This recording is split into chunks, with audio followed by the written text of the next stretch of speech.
Okay. Well, we want to thank everybody for being here. I want to get things started. We are recording this presentation for the schools that aren't able to join with us today. I understand there was a conference that a number of the principals were attending in San Antonio today, so we hope that they'll be able to watch and get their questions answered if they have any. But what we wanted to take the opportunity to do through this Zoom meeting is just to kind of go through the requirements for Purple Star schools and then kind of see what questions you have.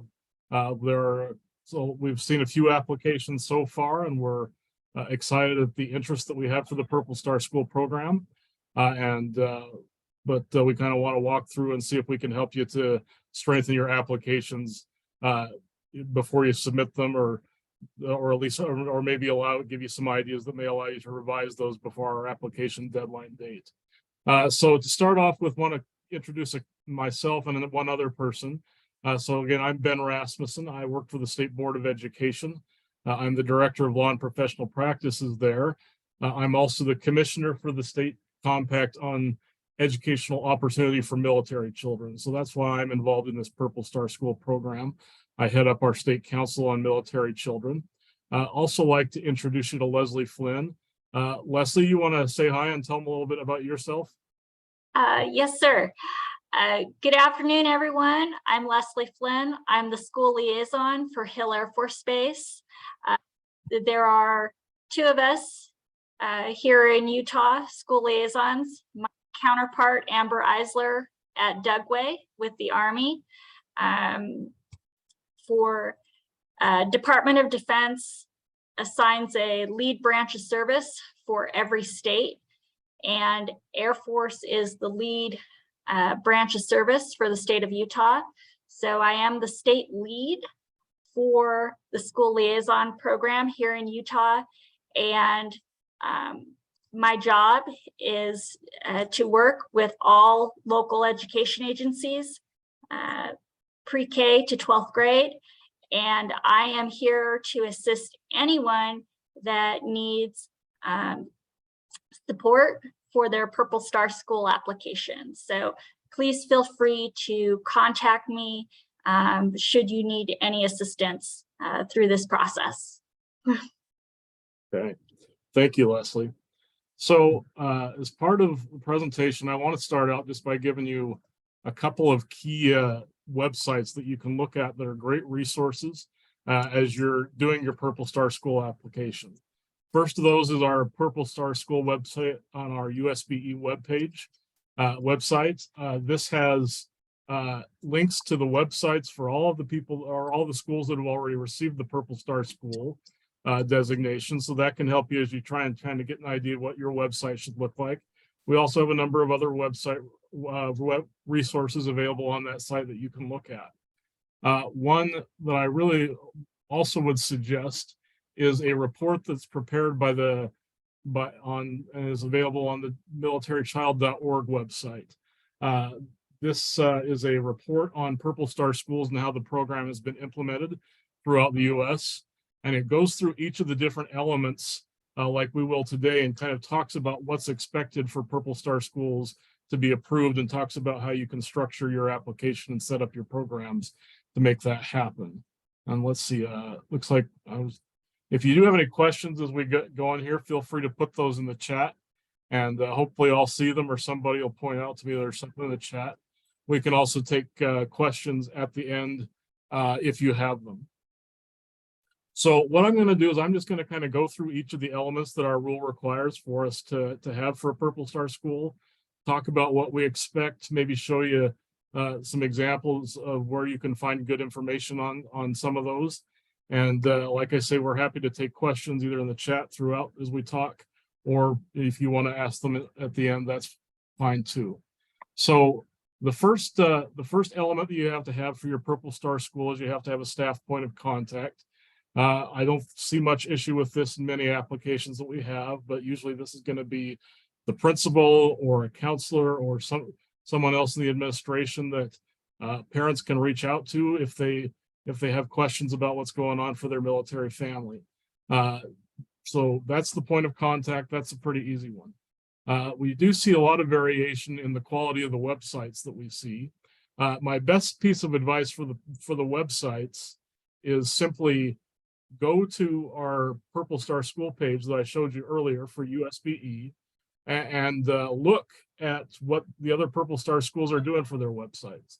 There's key things that we're looking to find there, but I think if you look at the examples of what other schools have done, let's look at 2 or 3 of those, and you'll kind of start to get the sense of what we're hoping to see.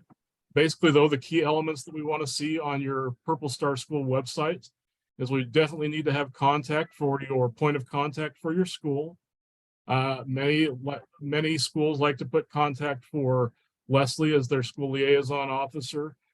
We have an applicant from the Tooele area this year, so that's cool too. And they would probably want to include the contact information for Amber at Dugway on their site. But definitely have that. And then any resources from your school or other organizations that you think would be helpful to military families is what we hope to see there.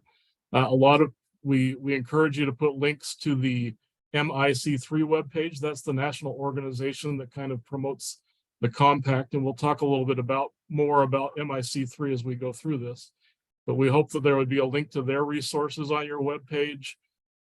Blue Star Families, the militarychild.org website are all good sites. And I think you'll see examples of good resources you can put on there as you look at other school sites.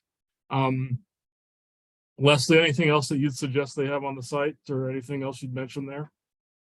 No, I think you've just about covered it. I just want to put out to the group that if you need some assistance with links, I have that, and I know I have already made that available to several schools this year. So please just send me an email. I put my contact information in the chat, both my work email and my office phone number. So look forward to working with all of you. Okay. The next element that we require of Purple Star Schools is a student-led transition team. And so when we say student-led, that's really what we are looking for. We're looking for an established student-led program. Now, I can tell you there are organized ideas for these kind of programs that can be very good to follow. I know that Leslie has helped a number of schools implement the student-to-student program that's sponsored by the militarychild.org group. There's also a number of schools I've seen that have taken their Hope Squads and have adapted them to serve this purpose. But what we're looking for is a team that actually is led by students, so that it's a peer that's greeting the military student when he comes to your school, and is leading that student on tours, taking the opportunity to get to know them and help them get to know the lay of the land at the school. I know we've received at least a couple of applications so far this year that in their transition team, it was really heavy on the counselor doing everything. And that's not what we're looking for. That probably won't get the designation with that. What we want something that's student focused. And in the report that I showed you earlier from militarychild.org, they have they talk a lot about that student-led transition team and have resources and ideas to help you structure that. Leslie, what are your thoughts on that particular one? Yes, just that we would like to see the student-led group up and running. Yeah, we oftentimes, a few of the applications we've got in the past have basically said, we're planning to get this started next year. and we want to see a track record, hopefully, or at least so that we can kind of see how it's been implemented and kind of get an idea for what you're doing in a little more detail than just what your future plans are. And that definitely would be necessary for us to approve your Purple Star application. Yeah. Okay. Another element of the Purple Star Schools program that a lot of people have questions on is the staff training element of it. We have enrolled that basically we want to have you orient your school to the struggles that the military families face, but there's also specific things that we're looking for. And so I've got a couple of links for you here to show you. The first is to the Interstate Compact on Educational Opportunity for Military Children. This is really what we want your staff to understand, because in our state law, we have a set of rules that applies whenever a military student moves into the state when his family's on military orders. They have specific protections. They have specific things that you're supposed to do to place them in courses. There's things that apply in determining graduation requirements. So there's a lot of special considerations that we afford these military families. And that's the specifics that we want you to train your staff on. It's good to have military families come in and talk about the struggles they're facing. And that's a good thing to add to it. But the real focus that we want from this training is that your staffs understand the specific rights and procedures that should be in place for those families. And so that's the statute that we want them to learn. Now, that second link that I have for you there is from the MIC3 group. They're the national organization that implements this law. And I've given you the events calendar because basically they do training on the compact every month. So if you click that link, it'll take you to their calendar. You can register for that training. It's free. And I think one way to help with your staff training is basically to maybe have your point of contact or 2 or 3 people at your school sign up for that training. And then they can share the same information with the whole staff at a faculty meeting, or when you're doing staff professional development, whatever you choose to do and propose in your application. So you probably wouldn't need the whole staff to take that training, but I think if 1 or 2 people from your school, 2 or 3 people from your school took that training on behalf of your school, you'd be able to share that. And that would be exactly what we're looking for, because that would go through the different rights and procedures that we have there and what they should follow. Anything to add on that one, Leslie? No, for those that are on this call that have already reached out to me, where I came out to your school or we chatted on the phone, you can include that as part of your staff professional development. I have a few other schools that I'm scheduled to go out to and brief to. And, you know, and if you're looking ahead to next year, also very happy to come out to your school site and give a briefing and provide training at, you know, as requested. So just want to make that available. That's something that I'd be happy to do as well. I could certainly come and help you present to your staff on what we want them to know. We could do that in person or over Zoom, whatever's easier for you, but I'd be happy to help with that as well.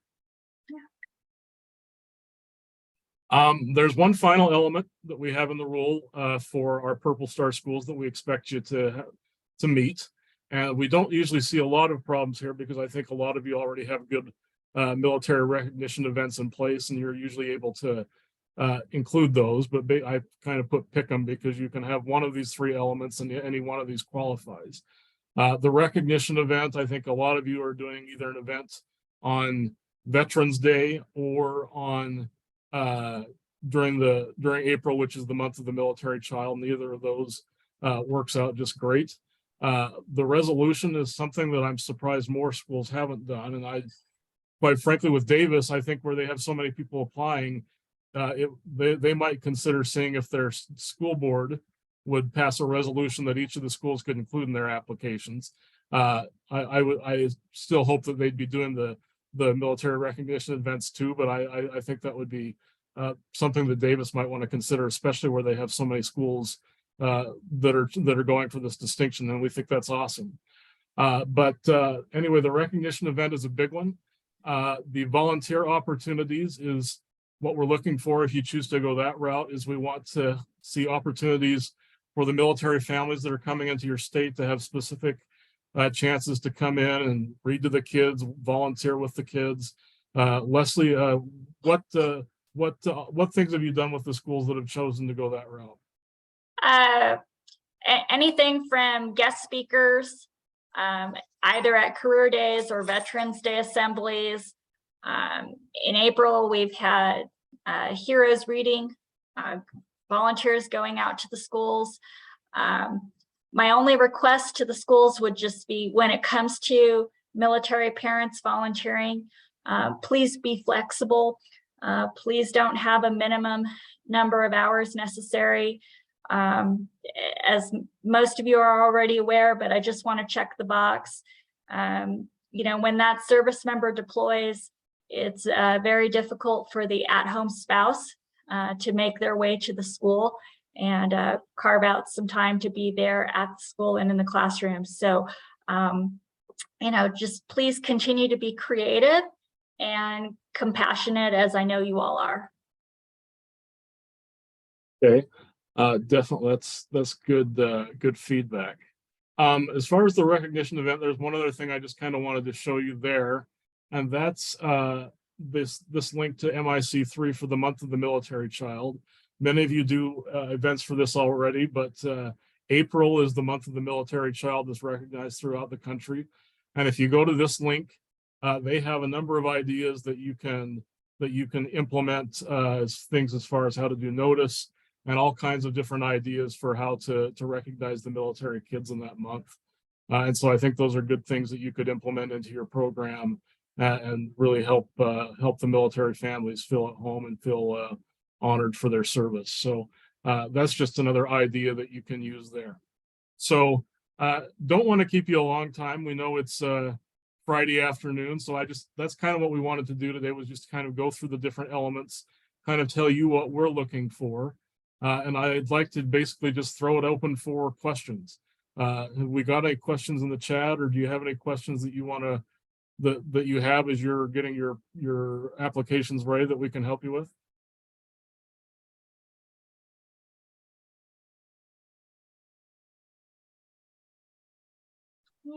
I will just ask a question. I'm the assistant principal, and my principal turned in the application, so I'm not super familiar with it. But it sounds to me like we should have these 5 things planned and already going on, even though we don't have word on our application. Is that correct? Yes, that's the hope, is that this is these are ongoing things that you're doing at your school. Okay.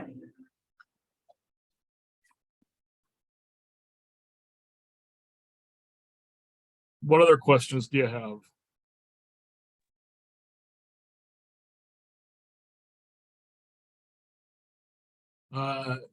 DA Howard, I can see somebody speaking there, but I can't hear them.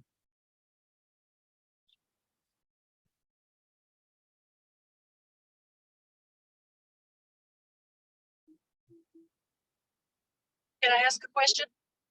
Yes. So if we have our military members come into the school to volunteer, do they have to go through the usual background check process that our non-military parents do? So the state does have a state law that any parent that's going to have unsupervised access with students does have to do a background check. So if they are going to be alone with students without the teacher in the room or without another aide in the room, yeah, they would need to do a background check. Okay, that's what I thought. Thank you. Yeah.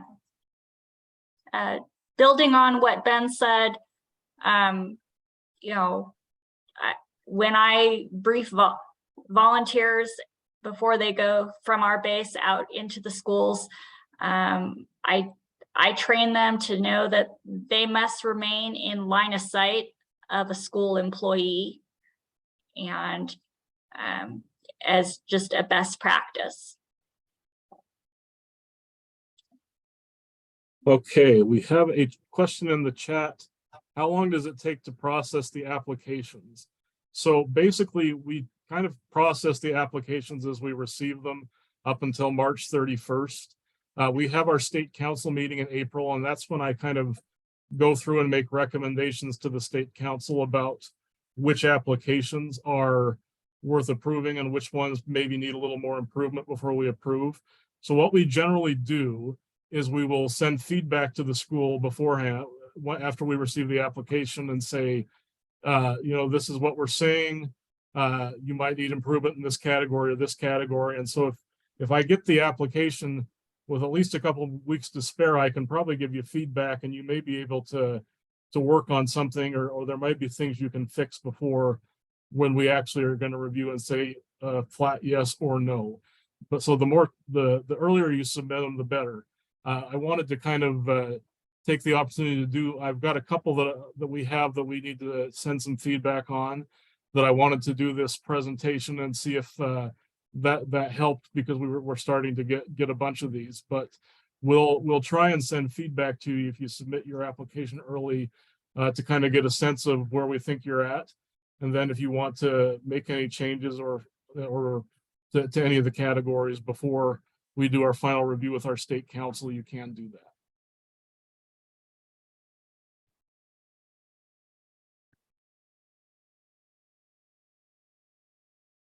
There any other questions you have?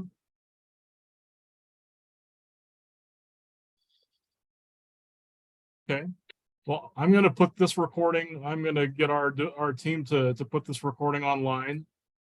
You can contact there. I'm going to put the emails up there for me and Leslie. I found old pictures of us both on the internet that I put on there. Hopefully Leslie won't be too mad at me for that, but Not at all. okay. Thank you, Dan. Thank you for But doing that.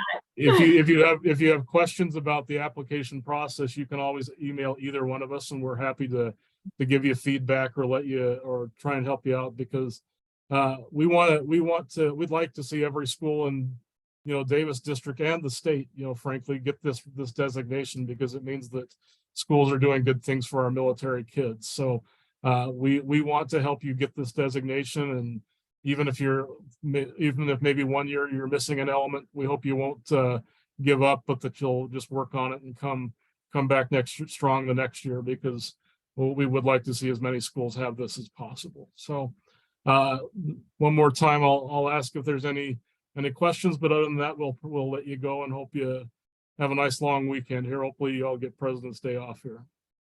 Where will this recording be available? Going back to this link here, schools.utah.gov/policy/Purple Star Schools. We have an old recording on that from 2 years ago, from when we first did this, but we will replace that with this link as soon as I can get our IT people to process that. I hope to get this posted early next week.